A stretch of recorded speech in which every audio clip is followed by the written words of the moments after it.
did it 2 years. I was on there every week. You realize how valuable the time spent was. I think it was as important as anything I've ever done anywhere out of it, and all the way up to volunteering and more. I still try to create awareness, and I think starting August 7th, we're going to have a memorabilia auction of a bunch of my cool things with 100% of that money going to RAIN, and hopefully raise a lot of money for Big Dog.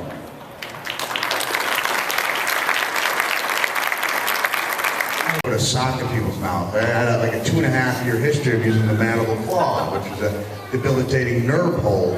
And it was, applied underneath the tongue and then with the thumb underneath the point of the chin. Like it's a legitimate nerve hold.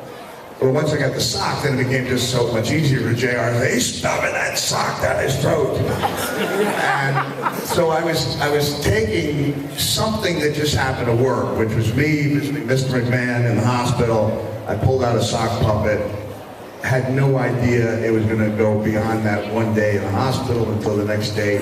Vince Russo came to me, he's like, bro, you got the sock? I don't know, I don't know why. He goes, because they're chanting for him out there. They got signs out there. I had no idea. And so it seemed like a good idea to have my foot and then remove the sock from my foot. And within a week, I was arguably the least popular person in the WWE dressing room. I don't want to exaggerate. Al Snow was still in the dressing room at the time. So I did just start, throwing this sock, taking it off, throwing them into the crowd. So I didn't have a sock. And a lot of times I'd have to ask fellow WWE superstars or Al Snow. Not so much. Thank you. I always love your Al Snow jokes. Can we get a couple? One of the things that hurt me when I did this special for WWE Network, I asked, could I do the Al Snow stuff? And they, no. And I turned them into Miz stories, My favorite one of all time, and if you've heard it, but don't yell it out, okay? I mean, what would be the difference between Al Snow and the 100 Years' War? Well, at a certain point, the 100 Years' War was over. That's probably my favorite Al Snow. How did that? I can't tell you everything.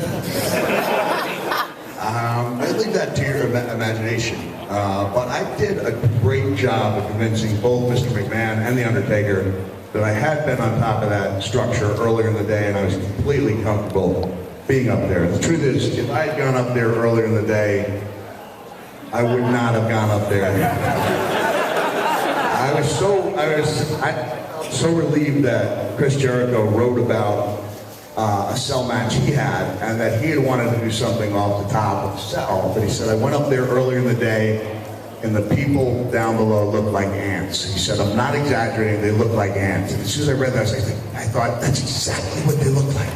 Exactly what they look like. Who's your favorite superhero and villain? But you asked me 2 questions. Can I ask you 2 questions? Yes. Okay.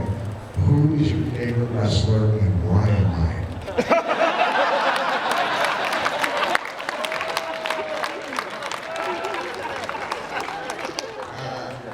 No idea. All right, I think this. I was a Hulk guy, right?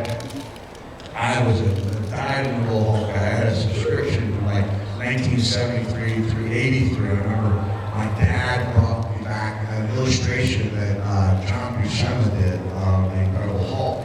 Because John's son, John Jr., was in my brother John's elementary school class. So to me, as a big comic book fan, the fact that I even got to go out, hang out with my brother's friend was really amazing. And while they were in the pool, John let me sit in the studio while he drew Thor.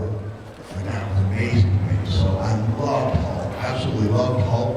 With that being said, even though I was not a DC guy, Wonder Woman was the best superhero movie I've ever seen. And the biggest villain, I